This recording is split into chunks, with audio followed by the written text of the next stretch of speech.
you're a parent and your kids are driving you nuts.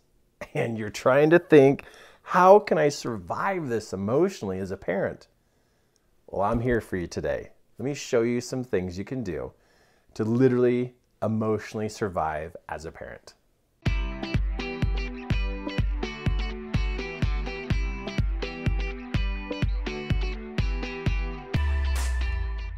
Okay, I'm a dad. I've got 3 boys, and my kids started out little tiny like yours did. And if you got boys or girls, sooner or later, they test your emotions. Now, if you're a new parent, you get to learn about your emotions in children, and you get to learn about patience and long suffering. And you also get to learn, what do you do when they break something that was really important to you? I mean, all these different things tend to like yank and pull at your emotions. But I'm going to help you right now in how to literally up-level your skills as a parent so that you can be more emotionally in control of yourself. Because the last thing you want to do is unload your emotions on your children. That's the last thing you want to do. It scars them, it hurts them, it disturbs them, and sooner or later they're going to act out those emotions back at you. So I really believe that the healthy part of a family is when mom and dad can manage their emotions. Now, how do you do this with so many kids and all the different personalities they are? How do you do this? Well, here's something that I'm going to suggest to you that I had to do as a parent so that I could literally love and care for each one of my boys. I have 3 boys. And to be able to literally be in control of my emotions so I'm not a yeller. I'm not yelling at my kids. I'm not being stern with them because I just don't want to scar them. When I first was a dad, I made a lot of mistakes. And I would yell. And I would do kind of what a lot of other people do. And when you're mad and upset, you just yell at them because that supposedly gets their attention, right? But no. It hurts them more than helps them. So this is what you do. With your kids, what you're going to learn how to do right now is how to manage your thoughts about your children. If you can manage your thoughts, you can manage your emotions. When you manage your thoughts, you can manage your emotions. So first I'm going to teach you on how to manage your thoughts. Now, I have a really cool picture to show you here. You like my artist rendition of you? Do you like your brain? It's kind of a weird looking brain, but you know what? This is your brain. And we each day have experiences with our kids. And these experiences go into our brain. And we start to build up a story about our kids. And I've heard this from other people too, where they'll say, God, I love all my kids, but one of my kids is just a rebel. They're difficult. They're hard to raise. They're hard to understand. And so we as parents, we start to classify our kids. And then based upon the classification we give them, then that develops a particular attitude towards them. I'm going to say this again because it's super important to notice. We as parents classify our children as being a good kid, a bad kid, a rebel kid, a difficult kid. And we pick names and we literally classify our children unconsciously. We do this. Then, based upon that title that we gave our child, we then develop an attitude towards that child. So let's say your child is difficult. Well, now that you have called this child difficult to work with, now whenever you go to talk to that child, you actually switch attitudes.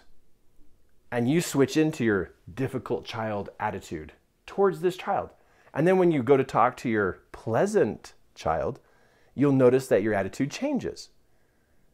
So we not only just pick these classifications for our children, but it actually affects and influences us with that type of attitude.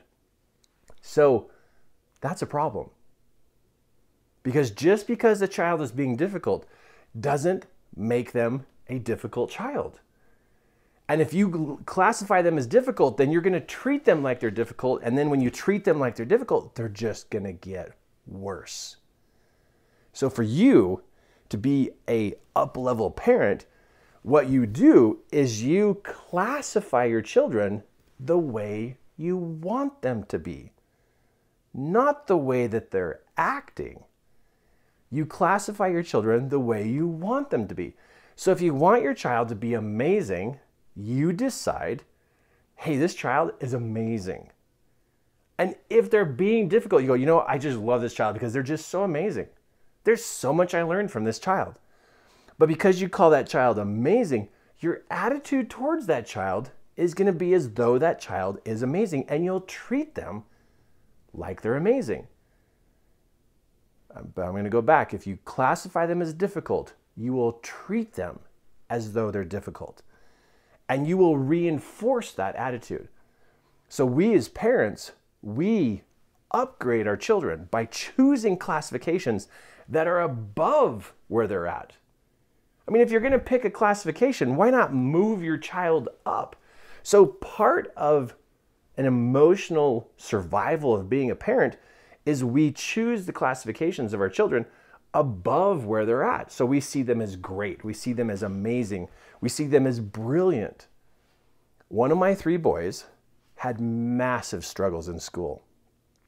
In fact, in the first 3 days of kindergarten, he got kicked out of school. Oh my goodness.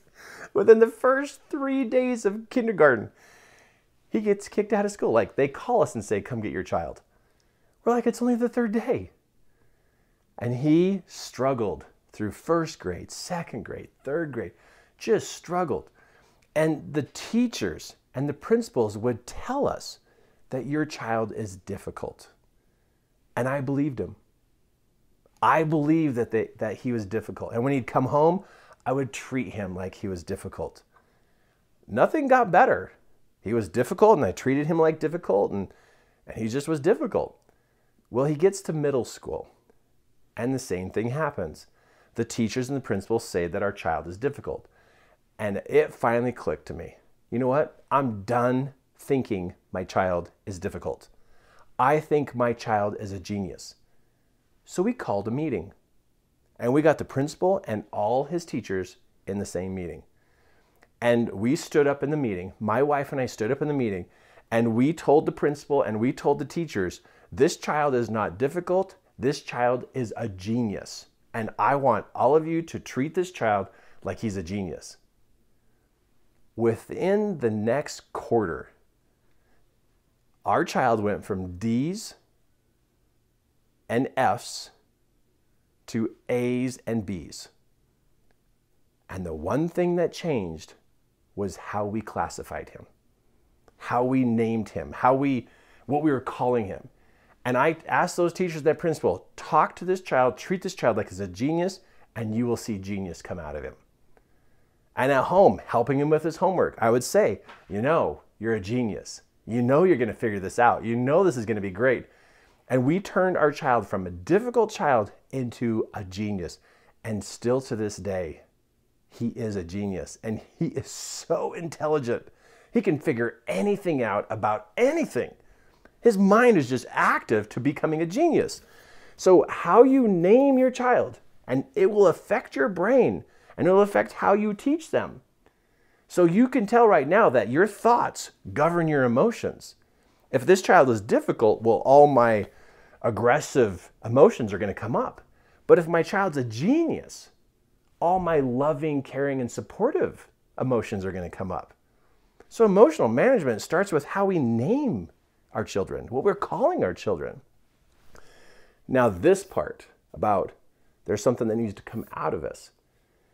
If you get emotionally charged about one of your children, and it's tough and it's difficult, and you're having emotions about it, even if you've called them a genius and they're amazing, and you're having emotions about it, instead of having those emotions come up and be pointed at your child, when those emotions are inside of you, you take those emotions and you put them in your journal. You do not point them at your child. Because if you have emotions come up about one of your children, those emotions will stay right there and get thicker and bigger and thicker and bigger until sometime you're going to literally pull the trigger and blast them with those emotions. you're going to hurt that child. When you have emotions come up, you take the emotions out and you put them in a journal. Do not blast your children with emotions. You're supposed to be the parent, the one who's in control, the one who can manage themselves. You're not the one who's supposed to be the one out of control.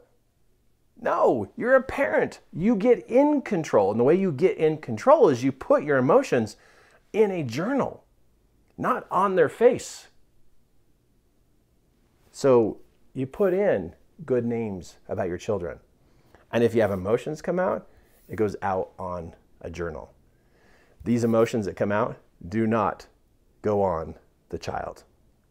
These two steps are going to help you be a better parent and help you be more in control of yourself, and that you actually have an influence on this child. You do not unload on your child, and you do not degrade your child with a classification or a name that degrades them. We're here as parents to raise incredible children. They just need incredible parents. And that's where you can do better.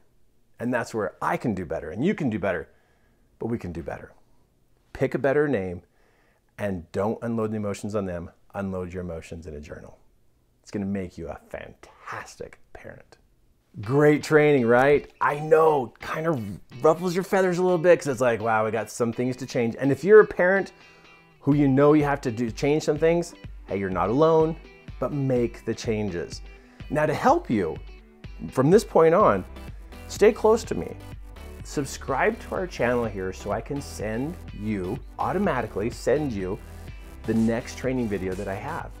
Every training I have, I'm thinking about you and what you're going through and what could help you. The second thing I'm going to suggest to you is to look at my website or click the link here below and look at a course that I have called Royalty and Romance. My wife and I, Kim, and I teach that class, and it's about parents, couples moving up to that next level. And guess what? Royalty and Romance is a lot about emotional management.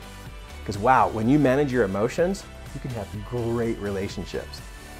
Because when you don't manage your emotions, it can really mess up your relationship. So check out Royalty and Romance. We'd love to see you at the class, and we'd love to see you move up to that next level in life, because life is there for you to live.